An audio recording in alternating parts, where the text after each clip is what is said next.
It's lights out and away we go! What's up, guys and girls, and welcome back to the GT UK F1 podcast. I'm joined by David. Hey everyone, we finally made it. We are at the final. Yeah. The final, which I actually didn't see much of. I must admit, can I bit of disclosure here? I fell asleep through parts of it.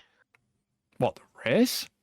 Yeah, I don't think it was boring. I think I was just been tired or something, but Ah. I saw bits and pieces. But yeah, so So all I really saw was quali and then most of the race. obviously, it's quite weird because I look back at my notes. Obviously, I did see FP2, and yeah, that was it was quite interesting. I mean, I mess up on my own spelling, even in my own notes. But hey ho. Why do you think you're just speaking for a living rather than writing, folks? Well, yeah. And sometimes I can't even do the speaking part, but you know. Well, that's also true, but I wasn't going to say that. I mean, Abu Dhabi was what I was kind of expecting. Abu Dhabi's weird. It's a circuit that promises greatness and then seems to somehow often fall short of the mark. I mean, obviously, we had the fantastic 2021 Abu Dhabi, which, yeah, I'm going to mention that now just so the Hamilton fans start throttling already. Yeah. I honestly, I know Abu Dhabi pay a lot of money to be season finale or final, whatever, of the rest of the season. I think it's time to let somebody else have the season final. Where would you pick, though?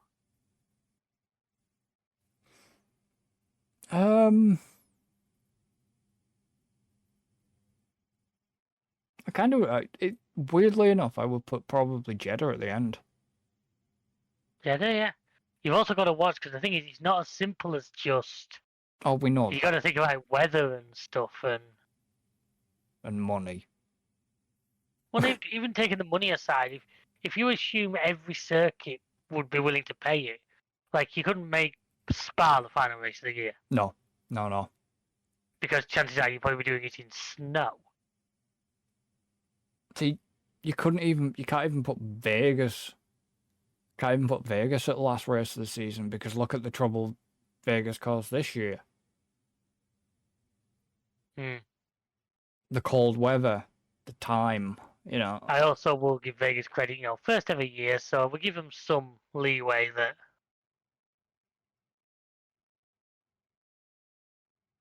The first ever time we've done it, we'll learn for next time. But yeah, the weather, that's the thing, stuff like the weather, you don't think about it, but it makes such a big difference.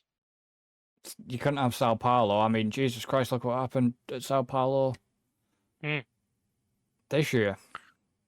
Most of England would be most of Europe would be on the wrong side of the weather. Yeah. So you're looking at the Arab states, for want of a better term. Oh. Well, you're looking like UAE Somewhere side like Australia, perhaps, but they quite like being early in the season, I think. Well, they used to have season opener. Yeah.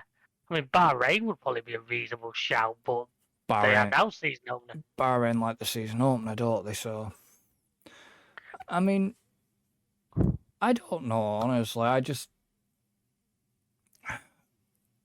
I said, I like Abu Dhabi, but I may be controversial here, but I don't think the changes a couple of years ago have actually made it any better. Getting rid of the chicaning before the first tight turn and getting rid of... I honestly don't think they've improved the circuit. I think if anything, they might have taken away a little bit. Do you want anybody to blame for that one then? Why are you putting it on? Well, you could put the blame on Karun. Well, I see one of the ones who he had a hand. He had a hand in the redesign. I don't know. Just to me, it seemed better when you had those extra braking areas, the extra Can I say, in theory, it should be a circuit with a lot of overtaking. Because It's- there's a lot of tight, slow bends after long straights. But it's not. I don't think, well, we had no retirements. Did we even get a yellow flag? No. No, it was another one of those just start to finish runs. I mean, we had more yellow and red flags in FP2. That was the only one out of the entire weekend. Yeah, you'll have to talk us through practice because unfortunately I saw none of them because obviously we were back to reasonable times of year. So, I did manage to catch up on FP1, but FP1 was a bit blasé and nothing a lot happened. You know, it's the usual. Still more happened than Vegas FP1 though, let's be fair. Yeah, that's true. Then practice 2, there was about, 11 minutes into it, something like that, and Sainz drops it at turn 3. Quite a lot of damage as well from what I saw of the pictures. Yep, he ended up in the barrier. The session got red flagged. I'm thinking, oh well, that's a record. That's like 2 minutes less than Vegas. Sainz, the same person who calls it like a Vegas. Yeah, and it was just like, The guy's just bad juju at this point. and then they're gonna get going. There was a bit of argy-bargy bullshit in Yeah, I saw that with Max on the main lead. There was a rule eventually made that there was to be no overtaking in the pit lane. in the tunnel. Which I never liked it. I think I've talked about it in the past. But this goes back to what I said about consistency. Again, 1 minute they brought the rule in. It gets done at another circuit, they change the friggin' rule. It wasn't clear cut. So, it's...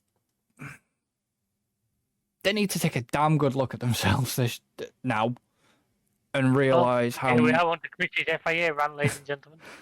No, but they do. They need to take a damn good look at themselves and realise what, this season, how much of a fuck-up it's been for them at times. And how much of the inconsistency has been. I mean, hell, I'm going to say it. If things are this bad, bring back fucking Michael Massey. Bring him back. Now I'll get the Hamilton fans forming. Now, there's a comment I never thought I'd heard come from you.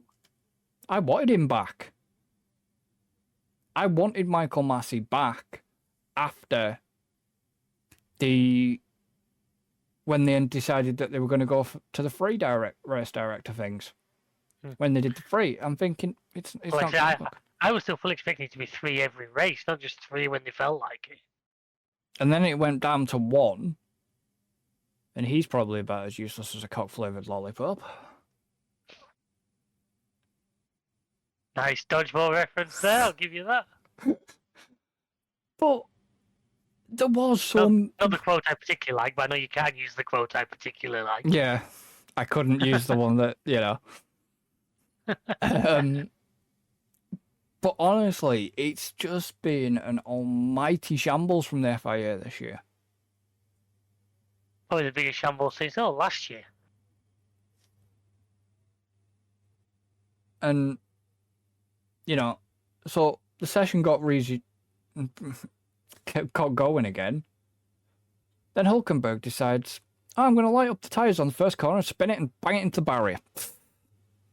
I didn't think he didn't actually. I thought he didn't actually crash. From what I heard, he just stopped. I didn't realize he binned it. Yeah, he binned it. He basically tried to light the rear tyres up, spun, put the back end into the barrier, and the car stopped. And another red flag. And it was just like, I get it.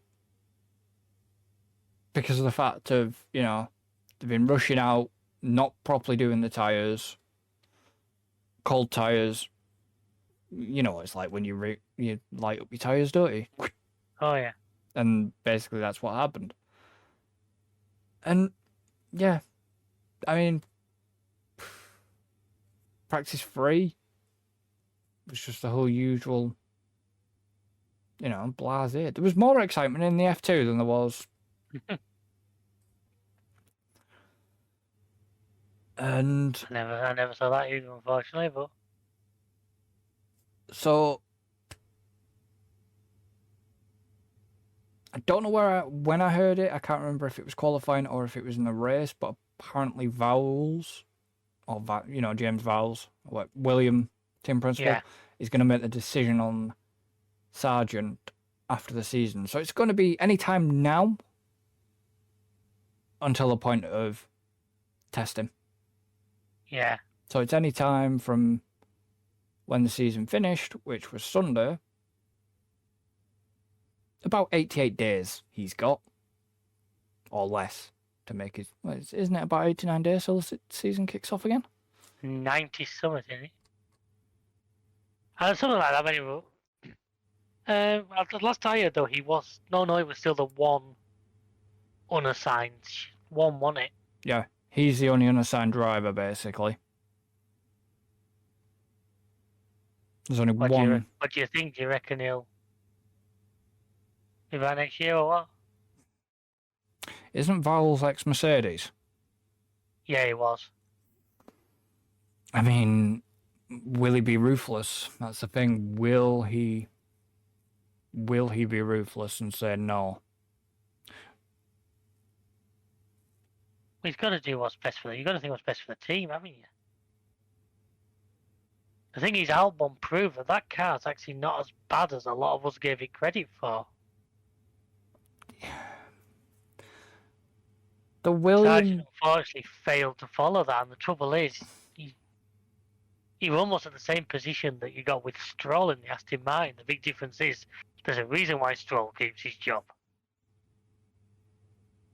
Yeah, but I'm sorry, but I know what you're about saying. I honestly agree with you, but Stroll's time's done. Okay, he has improved, but in ways. But then I just say get Mick into that car. He's gone backwards. Get Mick, yeah. Well, which one? The Williams or the bloody Merc? The Williams or the Aston Martin? Aston. I think Aston alongside Alonso. I suppose he could learn some things from Alonso. That's what I'm thinking. Game alongside Alonso in that Aston. Let him shadow him for a year or two. Mm. And then as for the Williams, whoever won the F2 this year. I don't think that would happen. I mean, if they're tied to another team, but just somebody from the F2 into the Williams and start getting. Because the fact that you've got Porsche, it was Porsche that won the championship. Ryan, is he tied to? He is tied. Oh, is he Aston Martin? In that case, then its own Merc ecosystem. Got to say, it is Porsche.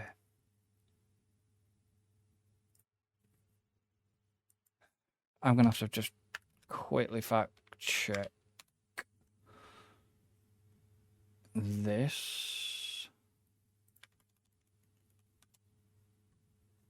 Is he...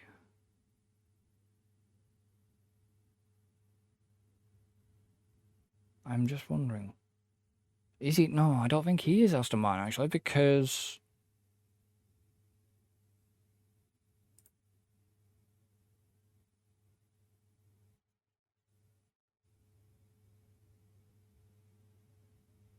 Is he Sauber?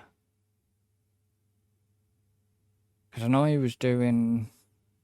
The thing is, like I say, if he was Aston Martin, then I wouldn't be worried, because He's Aston not, Martin would 'cause- mean he's a Mercedes engine, which means Yeah, he could go. it's Drugovich that's Aston Martin, isn't it?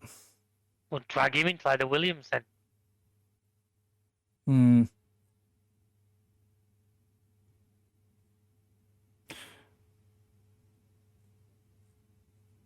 I mean, you could do, I suppose, but...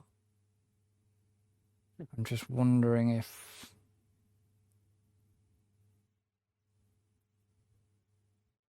I'm just trying to find out if Porsche had anything. Well, who did he race for in 22 then to win the championship with? Oh, an F2? Yeah. He was with... Oh, God, he was with. I can't think who. Was he with bloody? That's not helping. I need to find it. Pocher is with. No, he's not with Dams. Is he? God, there we go. He's with ART, Right. which is French based. So I'm technically thinking he is Alpine. Could be. He's French. Both of their drivers for ART are French. Well, both drivers for Alpine are French. Yeah, that was getting a bit spicy.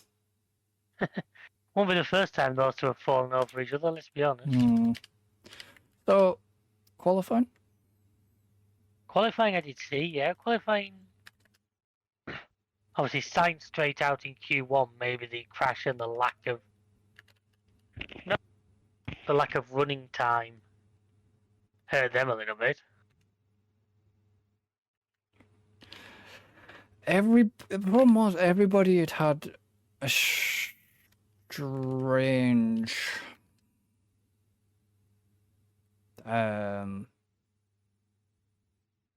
runnings, really.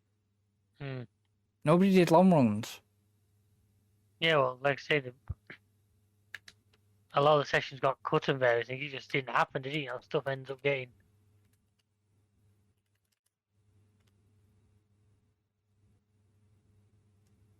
Yeah, ART is Alpine, so Fair enough. it's part of their power arm. I mean, yeah, quali was just weird. Weird, yeah, weird, yes and no in some ways. It was. I mean, am I the only one who let out quite a big laugh when Russell knocked Hamilton out at Q3? Oh no. Like, you know, A big smile came across my face. I did quite enjoy. Of all the people to do it, I did quite enjoy that one. The fact that it was his own teammate. Yeah. Kind of gutty for Perez not to make Q3, but I knew there was a good chance he'd make a lot of it back in the race. Yeah. And I think we saw a final sort of resurgence from Yuki.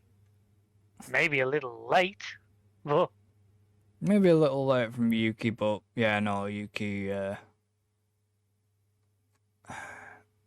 think Yuki didn't want to get outshone by Ricciardo, if I'm honest. But like I said, knowing that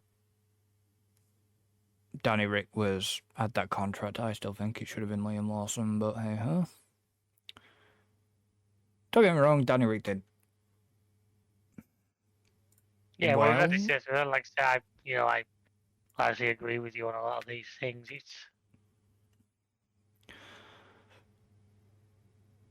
I mean, let me get the. I've done the usual trick where I've been looking at something else, and I should. Looking at my notes, and I should have had the qualifying page up in front of me. I mean, fair play to McLaren. Oh yeah, McLaren, like I said, McLaren have to have some kind of recognition of the sheer amount of progress they made this season. From where that car started, which was, let's be honest, a joke. Oh yeah, it was. To where it finished, where it was it won a race. Okay, it was a sprint, but it still counts. Did Logan? What happened to Sargent? Oh, yeah, that's of course. I was going to say what happened to Sargent, but it was track limits that screwed Sargent over. Yeah. Not once, but twice. Was it Crofty that said, I think that might be the final nail in the coffin? Something like that. Somebody said it. Somebody come up with some comments. I mean, where the hell was Where was the Alfa Romeos? They just weren't there. The Alphas have sort of had that season where they've shown odd moments of brilliance, but largely it's not been a great. Yeah. Now, have Alfa Romeo largely stopped developing, knowing that they're out the end of 25 anyway?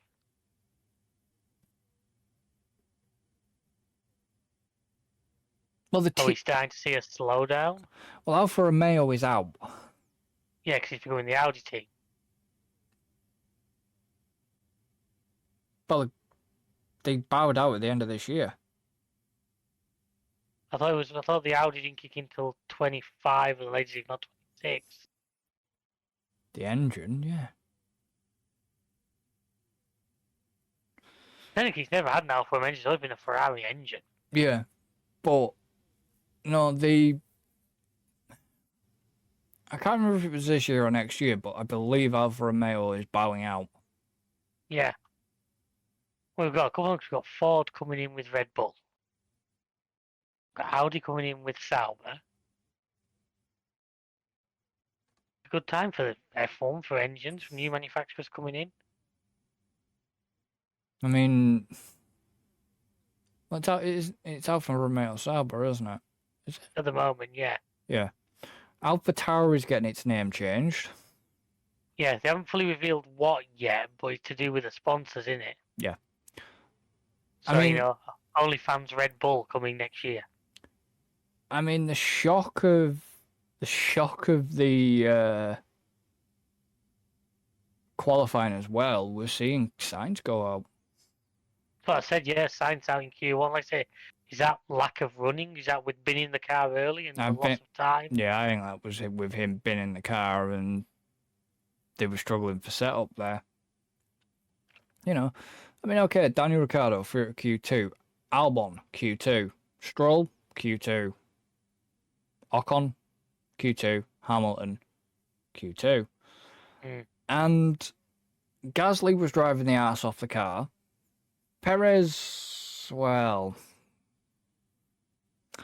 I don't know if that was just some poor setup choices by Perez, a poor setup choice by Perez, or what. Yeah, I have no idea. The car, we got the same. If you remember at Vegas, he suffered a little bit because the car just wasn't quite set up right. You know, you had the likes of one Haas into Q3. The Haas made it for the last time of the year, eh? Alonso down in 7th, Yuki in 6th. Now, like I say, Yuki, I think that was just a statement as well, just to obviously outdo Danny Rick, but to basically show Franz Tost. And also, we should take a second to mention there, Franz Tost's last race. It was his last race. You know, whether you particularly knew his name or not, if you're into F1, a lot of the drivers we have on that grid came through him. Max is the big one, but a lot of them. What he brought through Red Bull's junior program. Yeah, exactly. Max, Yuki. You get the likes of Vettel through him as well, wouldn't you, back in the day? I believe so. There was others, You know what? I think. Did Ricciardo or not? Danny Rick as well. No, he started in Minardi before he went over to Red Bull, right. didn't he? See, if you remember, he got that third in Australia in a Minardi. But, yeah, basically, I mean, I would say over the last few years, Red Bull have been the most active in bringing young people into the sport. Yeah. That's the reason the whole AlphaTauri team got set up, or as it was back then, Toro Rosso. I mean, I'm telling you what, if they broadcast the F1 Academy in 2024 on Sky, I will be watching it. Fair enough. Well, you know why. Yeah. And for those that don't, Leah Block is at Williams. Not that. Bring back the esports onto the main channel. That was fun. They've been showing the esports on the F1 YouTube. Yeah, we'll bring it back onto the actual channel during lockdown. We have more fantastic Johnny Herbert moments. Yeah.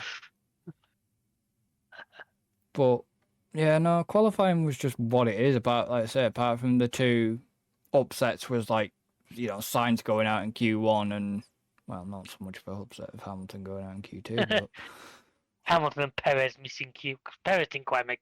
Oh no, he made Q3, but got his time deleted, didn't he? And got put back to. yeah. It was what it was. I mean, for Russell to knock Hamilton home was just I enjoyed that. Was just like, wow, okay. I did enjoy that.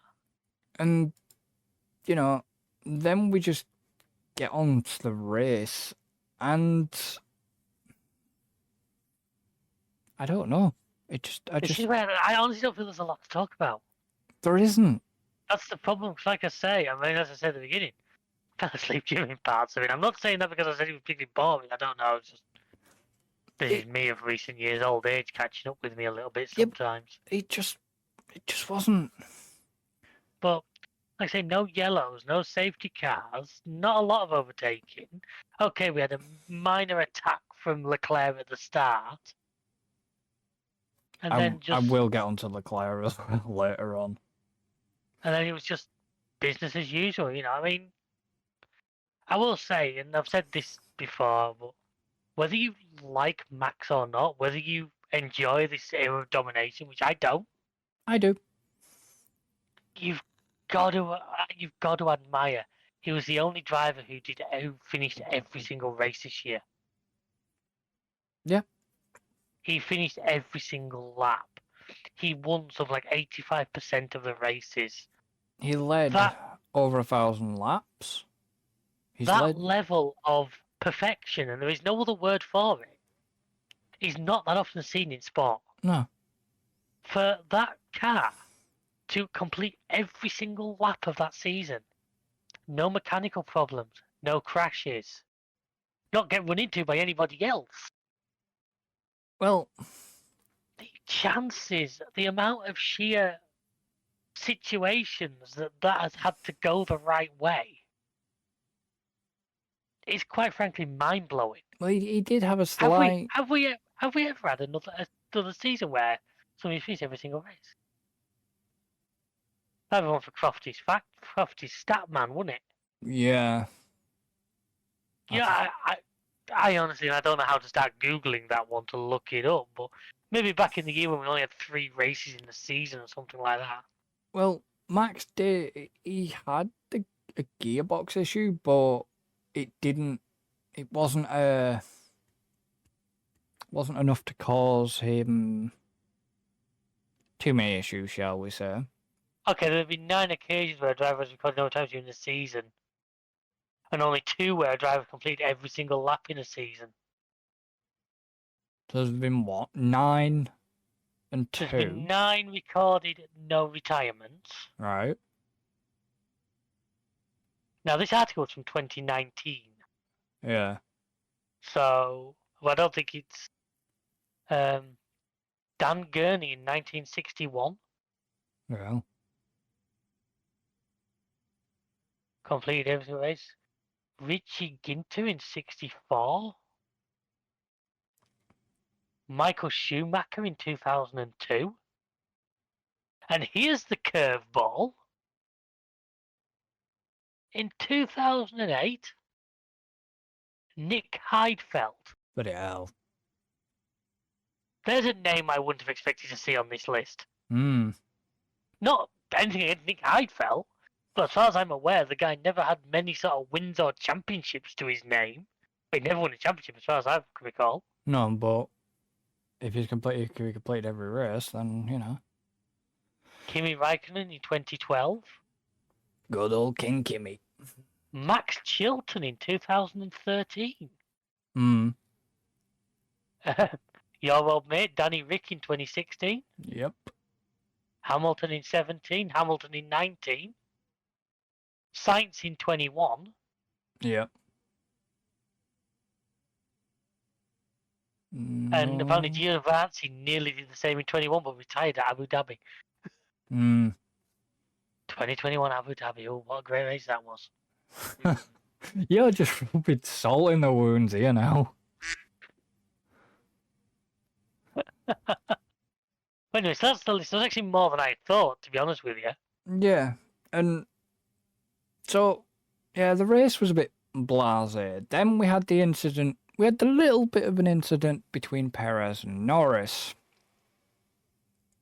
Yeah. Which I thought it was kind of clumsy. Was it really worth a penalty? I'm not entirely sure. Yes, but the problem was, could Norris have kept it on the bloody track?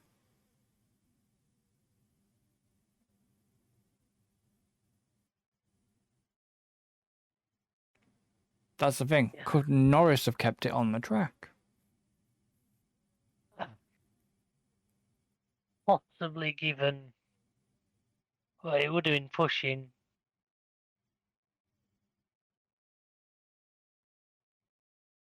But that's the thing.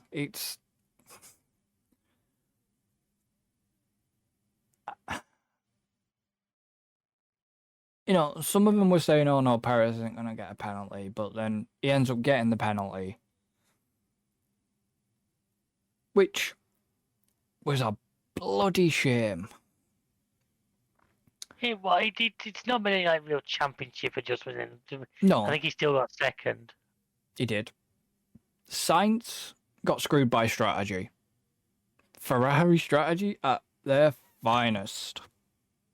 Yeah, I mean, I've watched you play F1 Manager. I think you should have offered your services to them. Because let's be honest, I don't think you could do a lot worse. I probably couldn't.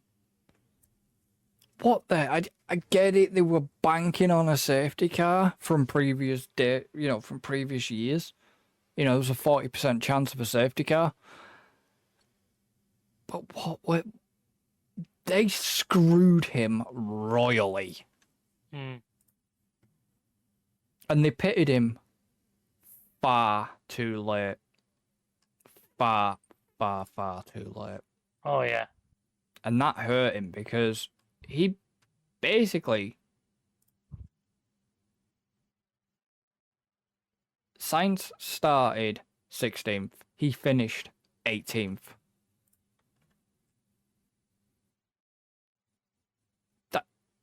It was just like, what the hell? Yeah. But the only thing I don't understand is I look at the results page here and it's showing Carlos as a DNF under race results. But there was no retirees. I was going to say, yes. Unless he pulled the car on the last lap, but I can't recall him doing that. Don't know. But according to that, obviously Bottas and Magnussen got lapped.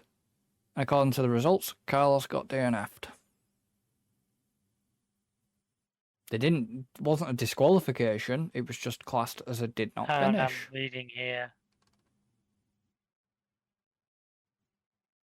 Wait me 1 second. Well, while he's reading... I know, most of you are amazed that I can't. You what? I know, most of you are amazed that I can, but... And it's like... Yeah, what... No, literally, I'm on the F1, the Formula1.com site, so the official... Yeah. And literally, Sainz Will's very disappointing end to season after finishing outside of points. Yeah, he finished outside of the points. So I don't understand why they've got him down as a DNF. No, I can't get it because everything here makes it look like he finished. He did finish. That was the weirdest thing. I don't know though, unless there's been a mistake there, but... I don't know. Give me 2 seconds and keep this rolling. Okay. Well, what's the...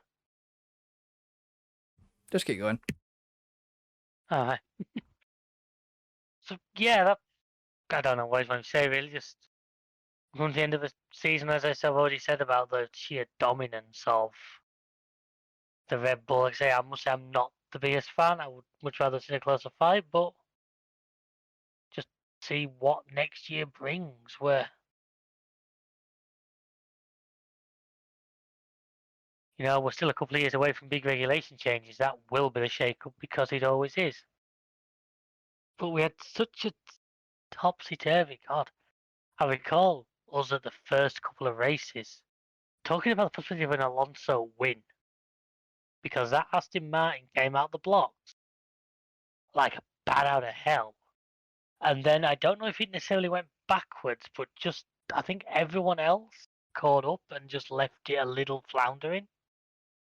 Then, of course, we got the McLaren resurgence. Now, that has been great to see. Oscar has been brilliant. Oscar getting that sprint victory was absolutely brilliant. So, gutted he wasn't Lando. I'm still gutted that Lando's not managed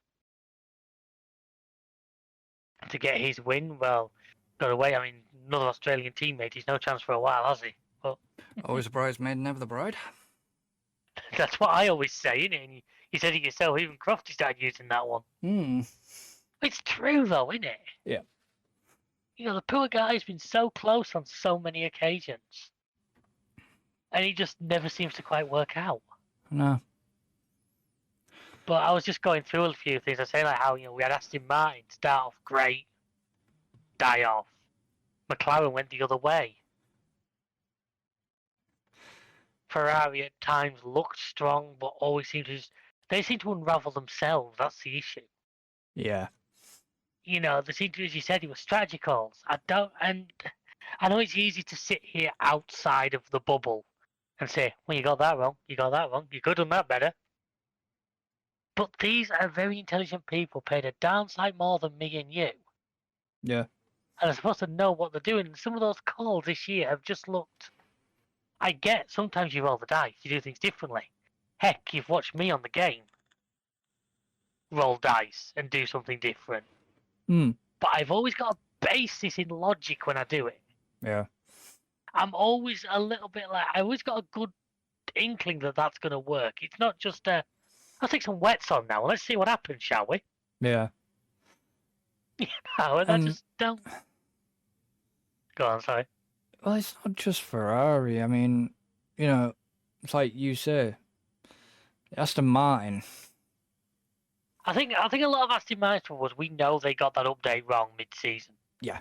But I just think a lot of that also was they made a massive leap forward through winter. They did. Massive leap. Yeah.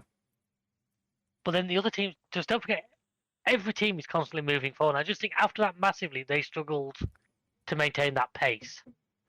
Whereas all the other teams then developed up to and in fact past them. Yeah. Like I say, for the first 3 or 4 races, me and you were sat there discussing the possibility of an Alonso win. Yeah, I know. And we were quite confident it was going to happen. And it didn't. No, none of us would have sat there and... I wonder what odds you would have got on the start of the season for Piastri to get a win this season. Oh. After the first couple of races, the way that McLaren was performing. God. You'd have owned the bookies by the time you'd finished. Yeah. If you'd have had, if you'd have had, if you'd have had some money on a Piastri and a win. Oof. Oh, yeah. And, okay, Perez has had a kind of good season, but then also not a good season. And then, He's not shone himself in the glory that I know he's capable of. No. That we all know he's capable of. Yeah, it's been a bit weird. And, it's just like, okay, yeah, insult to injury for Perez after Abu Dhabi as well, which he made some comments on the in-lap about the FIA and... I saw that, and apparently we got a warning for it, didn't he? Yeah, he did. And it's but I'm surprised Max never got anything for that. Send them my regards about the penalty at Vegas.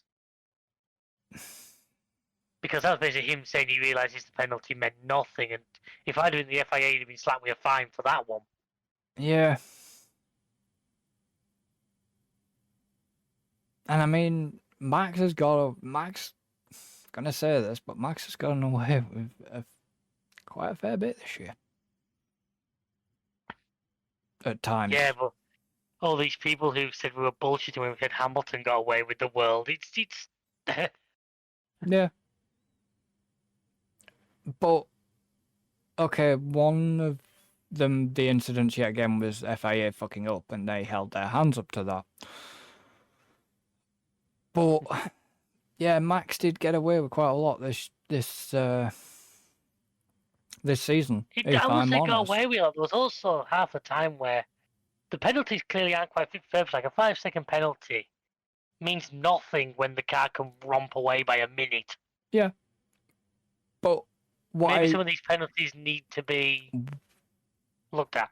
what I enjoyed towards the end was Leclerc backing down To try and get Russell clear. to try and get Perez Try clear. and get Perez clear so Russell didn't get the.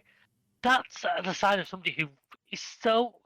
Despite the fact he's manhandling this monster round the track at 200 miles an hour, he's got the mental capacity to do the maths and figure that one out. I mean, bloody hell.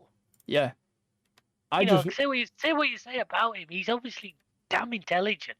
Well, the thing is, it come across the radio and I was like, did I just actually hear that right? And the next minute... And then I'm watching the time chart, and I'm watching the time between him and Perez slip, and I saw Perez get past him. Yeah. I'm like, he's bloody doing it. It's like, fair play, Charles, fair play. I mean, yeah, you are playing the game, but it was just a shame that Perez just couldn't have got his ass moving. But it wasn't that. Leclerc didn't want to back down too much to end up too close to Russell. Because if he'd have been too close to Russell and he'd got his timings wrong, potentially he could have been ended up behind Perez as well. Well, yeah, but it wasn't. I mean, Leclerc could have backed off more and could have literally just become a roadblock. Yeah, but then he had to be careful because he didn't want to get himself in trouble for a. Because there's only so much he would have been able to defend before he'd have got called up on that. I mean, that was brilliant from Leclerc. I mean, fair play. It's amazing. Oh, it's amazing. It's just shame it just didn't quite work. No, I've said it before. Leclerc has. If you cut Leclerc in half, he's got Ferrari through him like a stick of rock. He loves the whole. That's why I'm saying, despite what's happening, I can't see him ever moving teams, because I think he wants that championship with Ferrari. But is it going to come?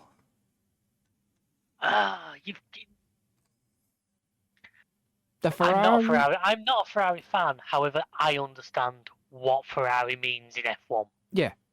And they've got to get back up to them kind of levels. They have to, especially when they won Le Mans this year. When Giovinazzi and the Co and Ferrari, to me, whoever strategized Le Mans, get them in the friggin' F1. I mean, because they can clearly make a car work. Don't get me wrong. Unfortunately, I didn't get, and I'm going to just quickly put this out there. I didn't get to vote on Driver of the Day. No, I didn't, because I didn't watch the race live, unfortunately. I watched it a couple of hours behind. I watched it live. I just completely forgot to vote. No, I started watching it about 4 o'clock, because I was busy in the afternoon. Yeah, no, I hadn't heard the results or anything. I'd managed to keep myself clean. Would you like to know who Driver of the Day was for Abu Dhabi? I know Yuki. Yuki. I don't know where that came from. I know where that came from. Because he just... It's basically, he just had a stellar drive. From where... Because, Yuki started 6, and by the time it all finished, he ended up 8th. Yeah. He'd only lost a couple of places, or a place, 2 places, whatever. But it was the fact that he wasn't tumbling back down the order. Yeah. I think because it just had such a stellar drive, and that's what that was for. Oh, yeah. And it was just, yeah. I mean, yeah, fair play to Yuki to get it. Made a change from novice, didn't it? Yeah. the Lando Norris fan club seemed like it had a lock on that driver of the day list for a while. I expected, honestly though, I expected someone like Charles to get it, or, Charles. Max or something like that. Yeah, not when I saw, because I didn't see, because they didn't actually, I don't know if they showed it up on screen who driver of the day was. He did. Did it? I missed Yeah, it then. I saw it. I missed that bit then. So I was just, I went onto the whole vote page and I had a look and it was like, your driver of the day, Yuki. I was like, yeah, I can see that. I can see why. Yeah. And honestly, yeah, it was just, I'm going to give my final thoughts to this race now. I think I've been mine clear through what we've said, so not a great race, certainly not one for the ages. And, well, I'm looking forward to 2024 as always. New possibilities. And I just want to, once you've given your thoughts for the race, I've got a couple of closing questions I'd like to ask you. Oh, can we do the closing questions towards the end? Because there's one more thing we need to do after that. That's what I'm saying, yeah. There's one more thing we need to do before that. And basically, my thoughts were it was an okay race. Wasn't the most thrilling. Wasn't really gripping. Yeah. We've had more exciting races. And yeah, let's get this bit out the way first, shall we? So, for those that obviously, if you've been listening and regularly and following, we do the Formula One official Formula One Fantasy League on the official site, and I'm having a look at David's points here. I'm looking at your team because I wasn't revealing the entire thing yet. Right, okay. At least you didn't get any negatives, which was a good thing. No negatives.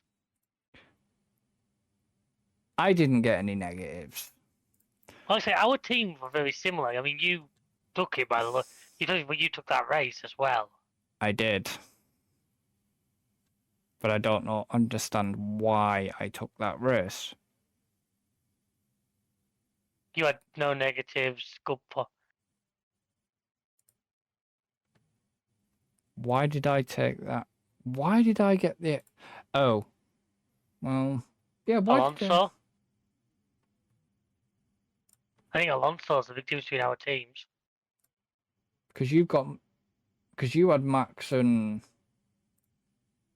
Perez, didn't you? Max Perez, Norris, Piastri, and Zhao. Red Bull and Williams.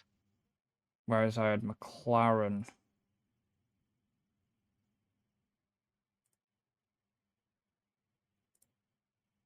Because Max got fastest lap, didn't he? Yeah. So what? Something swayed that for me to get 307. I mean, Alonso did 6 overtakes in the race.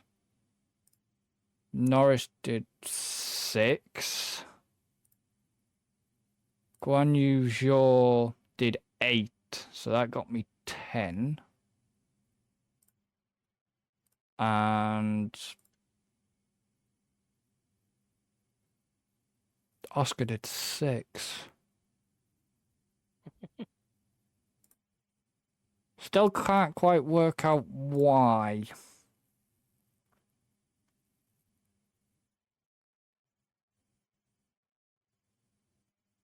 The end result is congratulations. You won it. I think you led the entire season. I did. Honestly, I've not. Just watch out next season, because like I've said, we'll be doing it again and we'll be coming for you. I mean, Alan was close. I was third. Yeah.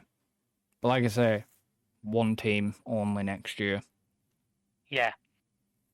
And as we've said before in the Fast Folks, if there's one for him, please let us know. Comment, let us know. We'll put one open that you guys can be involved with as well. Yeah. We'd like to have the one with just us to make it easier for us to Do this. to work on. But if we can have a fans and viewers league, which will be in as well, Yeah. and then we'll see which one of you can get the highest up the list, whether one of you can beat us. Which, if Chris is the best we've got, isn't a very high guard. Really? Says Mr. sitting in third position there. I know, trust me. Yeah, but I feel like I've just lost a game of darts to Mr. Magoo. I still feel the entire fantasy league needs a little bit of tweaking on certain points. I've told you, I think you get way too much money. I have way too strong a team. That team is way too strong. Well, my team's strong. No, but in general, I think you should have. I can't remember what the total was, but take like $10 million off it. So you've got to actually start making choices. The cost, can't remember the cost cap now. Well, basically, I've got 4 of the top 6 drivers in my team, I would say. Yeah, you have. And I just don't think you should be able to do that. I don't think the money should allow that. But, that was just, it was an interesting little experiment. But yeah, like we say, if you guys want to get involved, then, comment and let us know. And we'll set up. Yeah. We'll set up another one. Obviously, as soon as we can set a new league up. In fact, that's the thing this year. It was quite a late decision to do it this season, wasn't it? Yeah. As soon as for next season, we can go into it a bit more prepared. Yeah. As soon as we set a new league up, then you guys can obviously come and join us. Just say if you're interested, and then once we get it up, then we'll also put a link in around on like social media and stuff like that, so people can obviously get involved in it. And it'd be quite interesting to see who wins next year. Now, next year could be completely different because there'll be a chance that I probably won't win next year's, just for the fact that it's not going to be it's going to be completely different. We might see another driver by then. But before we wrap up, I'm going to let David ask the questions. That's why it's a couple of points. He said if we're not going to be doing the season review, that's why a couple of most impressive driver of the season. Oh, there's a question. I mean, it'd be easy to say, and yes, the obvious answer is Max. But the obvious answer would be Max. But for me, the one that's actually impressed me is Oscar. Good choice, solid choice. Go on then. Who's impressed you? That's a good shout. To me, it will be a very close call between him and Lawson. True. I think for that brief spell he was in, he was solid. Getting dropped in at the deep end, I suppose, yeah. Literally. It was like the Saturday, wasn't it, when suddenly, right, mate, you're in car. Yeah. Now, I know they go there as the backup driver with an idea it could happen, but you're still not going to be quite in that mindset. You're not going to have had that week of, we're happening, we're doing this. Rock and roll. But Oscar's a good shout, I'll give you that. And somebody else impressed me as well, though, and that's been Albon this year. Yeah, I'll give you that. So, actually, something I forgot to mention was this. Did you notice, by the way, the medical car jumped the start? Yes. Glad I'm not the only one who noticed that. You saw the Aston Martin bounce forwards and stop again. Yeah. I was waiting for a 5-second penalty for Van der Mar jump start. But yeah, he full on jumped the start. Yeah, but that's the thing. They have to go when them lights go. But to be honest with you, they probably do try and set off fractionally sooner because at the end of the day, that's a 2-ton SUV. Yeah, but he ain't going to accelerate like an F1 car, and he needs to be somewhere nearby as they go around the first corner. Yeah, there's nearby, but not literally going to be in one of the gearboxes. Yeah, that's it, yeah. Set off right, you'll be in front of Sergeant. Be racing him into turn 1. Yeah. But yeah, so Piastri for your favourite race of the year?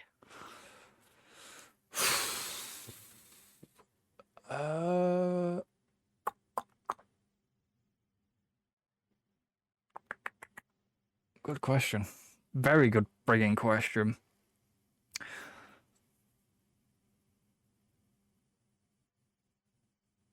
I know you're going to disagree, but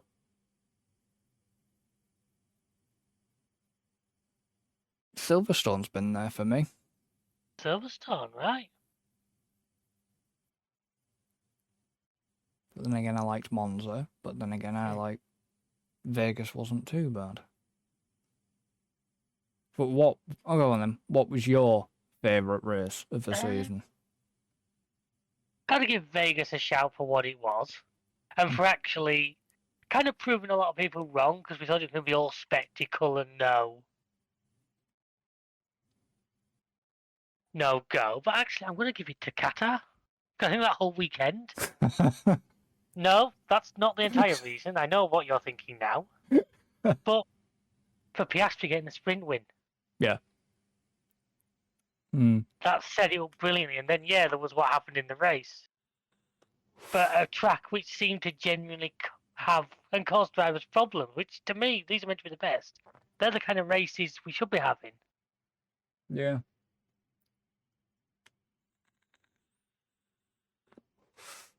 But, overall, it's been an interesting season. And we haven't got long to wait till 2024 season. Yeah, the one good point of them now wanting to fit a race in every single weekend of a year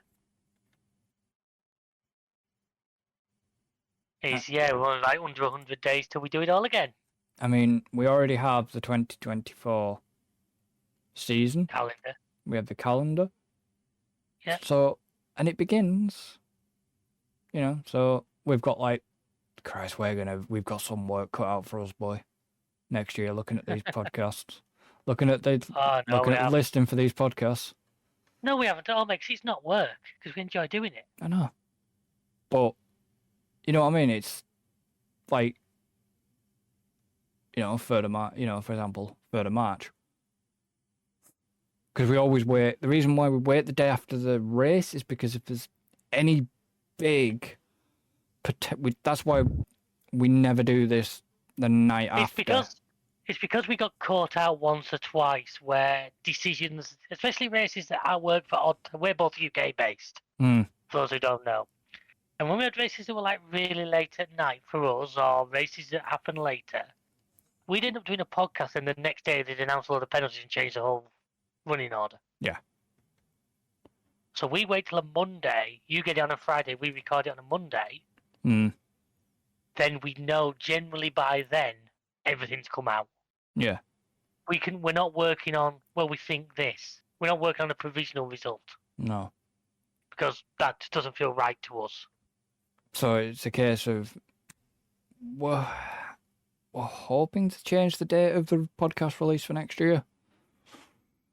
For next season. That's on the guy who runs the channel now. He's a bit of a wally, but he normally gets it all right. It's a discussion between me and you, obviously. I know. And it's a case of we have to look at this and look at timings because... Yeah. And things like that. Because, oh boy, next year is going to be an interesting season. Because you got Bahrain, Saudi, Australia, Japan. Yeah? So that's 2 early starts back to back on a weekend. Yeah. Well, it's not a back to back, but it's 2 early starts. You've got China coming back, hopefully. Then you've got Miami, Italy, Monaco, Canada, Spain, Austria, Great Britain, Hungary, Belgium. Apparently, sorry to just in, I'm reading. apparently signed to retire because he ran hard tyres the entire race. Didn't He had have, not made the required tyre change. so he didn't. Rather than him getting Rather than getting DSQ'd. penalised and disqualified for running the wrong tyres. Oh right. Interesting. Now, Yeah. unfortunately, the pit stop summary doesn't actually tell me on here what I think, tyres they went on to and stuff like that. So I I think he haven't did got that. hard. So yeah, so that I'm sorry to jump back there. I was literally reading something and that came up. Then you've got Hungary summer break. Hungary, Belgium summer break. Netherlands, Italy, Azerbaijan, Singapore. Then you've got Austin. So you've got Qatar, Mexico, Brazil, Vegas again. Yeah. Vegas, Qatar, Abu Dhabi. On December the 8th. I know. We're That's a hell of a season. That is going to be a lot of strain on the teams. I don't say too much, honestly. I know I'm probably controversial when I say that, but I don't think it's too much. That's going to be the drivers thought this season was bad. Next season's going to be interesting. I'd cut it down to I'd limit it to 20 races if it was me. 22. Well, I shouldn't argue. We're getting more racing, which is never a bad thing. We're getting more racing, but it's going to be what it is. So, yeah, we're going to end this. I have one absolute final point I just wanted to quickly say. Go. Say what you like. This season, it's all been worth it for one simple thing. That Conor Moore karaoke video is bloody amazing. I was about to bring that up in the next thing we do. Oh, were you? Right. Yeah. Whatever you think of this season was entirely worth it for that video. You've not seen it, by the way. Yeah, I have. For the people watching, throw a link in the comments on YouTube, if you remember. Oh, I will do in the description. Because it's well worth a watch, and it is absolutely. It's one of the funniest. I haven't cried laughing for quite a long time. Spice Boys. The first time I saw that. Well, I saw it this morning at like 3 a.m, but I was going to send it, but then I thought, no, I'll send it tomorrow. I know this. No, you didn't. I shared it publicly. I shared it on my main page. Yeah, it's been Facebook's been a bit weird in terms of showing stuff. But yeah, anyways, we're gonna end this one here for now. And we shall be back again in March of next year. Yep. So until then, guys, obviously, thank you for listening, wherever you've been listening. Obviously, thank you to David for being here this season alongside me. It's an honour. It's been good. It's been good. So long, everyone. Thank you for your time. So until then, guys, goodbye for now. Good night.